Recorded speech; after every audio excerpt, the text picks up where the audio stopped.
Hello, I've recently been playing Telltale games. Well, certainly I always enjoy playing Telltale games, but their two latest series, Tales from the Borderlands and Game of Thrones, has been quite interesting.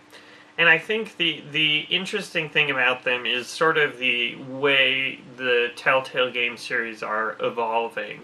So if you look at the early games like Sam and Max, it's very adventure gamey.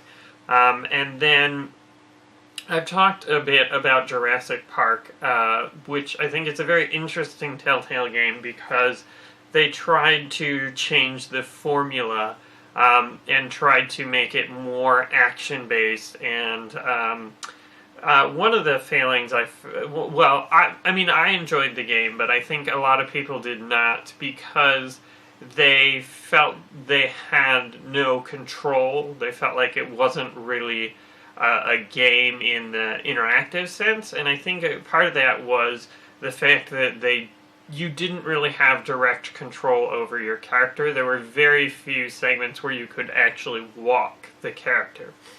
And something I've observed is in the latest Telltale games, especially Game of Thrones, there's very little walking you do of the characters. So you're basically not controlling the character directly in many situations.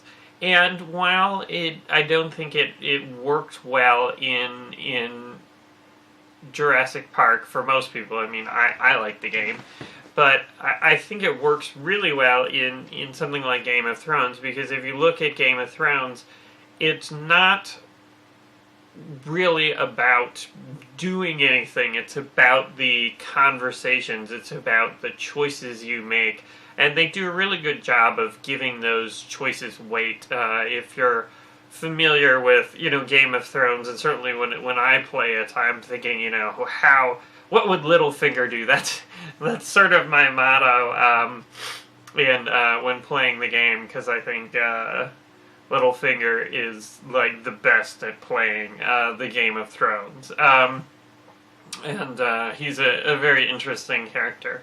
But I think like that opportunity to try and figure out what Littlefinger would do, and certainly, Littlefinger, everything works out perfectly for him. Not so much for House Forrester, where who are the protagonists of the game.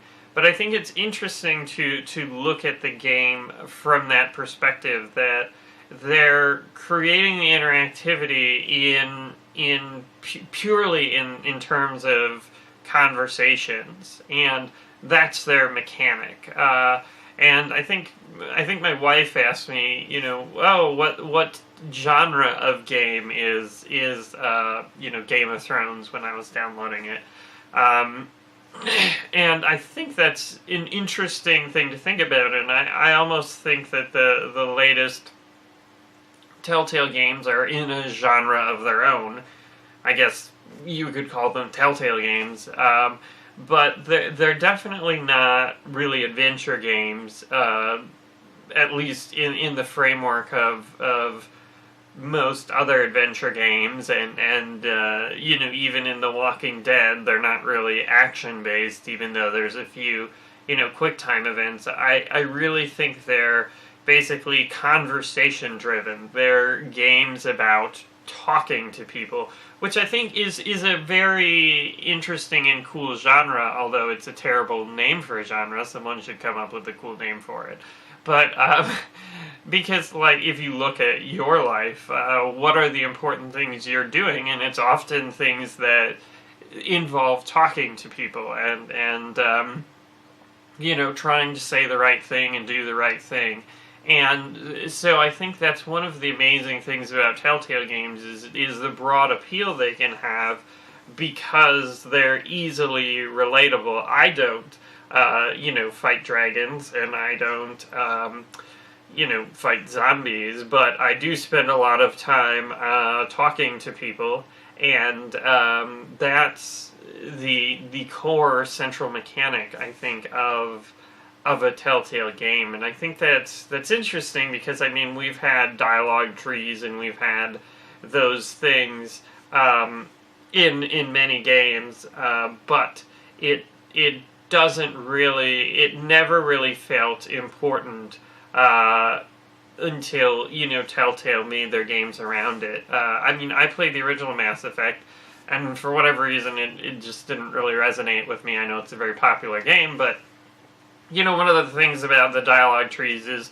they're really incidental. I mean, except if you're trying to get a character in bed or trying to, you know, role play and build a relationship with this character, which not everyone may be, you know, interested in doing. And then, you know, oftentimes you can, you know, be with one character, be with another character, and there's no real consequence to your dialogue choices. And I'm sure there may be exceptions in Mass Effect or other games, but I think the because there's no weight to the conversations you make, it's almost superfluous, whereas, you know, Telltale builds their games around it. And it's funny, because I was playing a lot of Game of Thrones for a while, and then we're watching a TV show, and I'm like, oh, this person should say this thing, you know, this is the dialogue tree I should choose, which, of course, didn't exist because I was watching a television show. But just the idea, you know, that I had so much control over the dialogue, over the choices, that I somehow imagined I had that over a regular TV show. It was a kind of weird experience, sort of like, you know, when you play a video game like all day. I know it happens to me sometimes, you know, you close your eyes and you see Borderlands or Halo or whatever. So it's kind of like that, only it was when I was watching TV that I felt like I was still, you know, able to play the game. Most of the episode is me talking about how these choices matter, but it's very interesting the way Telltale crafts the games, because your choices don't actually matter that much, but they really make you feel like they matter. And that's the amazing sort of thing that Telltale's able to do, because if you look at, like, trying to craft a truly interactive story with completely different endings and handling all the edge cases, it quickly spirals out of control.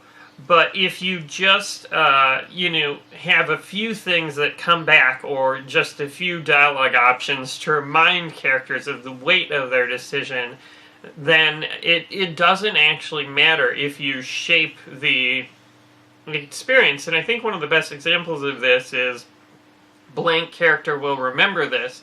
And it doesn't even matter, like, I think half the time it says that and it never comes back, you know, to haunt you. But just the idea, you're like, oh, crap, you know, like, oh, you know, I sided with one character over another and pissed them off, like, oh my gosh, you know, it makes you feel like you made a mistake, or you know, sometimes it makes you feel good if you do something nice, and then, you know, but if you look at Game of Thrones, it's structured in a very interesting way, similar to the show, where basically whatever you do is wrong. You have the choice of, you know, pissing one person off or the other, and you have to sort of juggle that.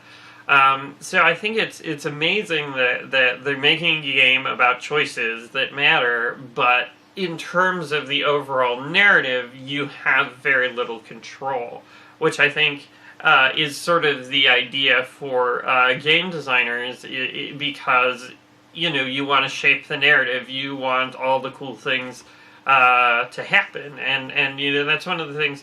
Like with Neverending Nightmares, we tried to have multiple endings and multiple stories, but then some people played it and didn't play the other ones, and so they got what I felt like was a partial experience. So, you know, I think for the most part you don't miss out on the good stuff if you only play a Telltale game once, and I think most people only play it once. So it's really, they're really well done, I guess is what I'm getting at. So anyway, thanks for watching.